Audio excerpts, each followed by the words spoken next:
Então, galera, eu tinha um DJI Neo, né?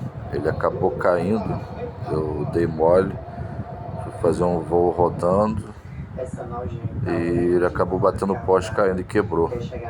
Eu tentei consertar, levei no técnico, o técnico pegou e falou que não valia a pena consertar. Aí eu comprei outro, então agora eu tô começando a fazer uns vídeos novos com drone.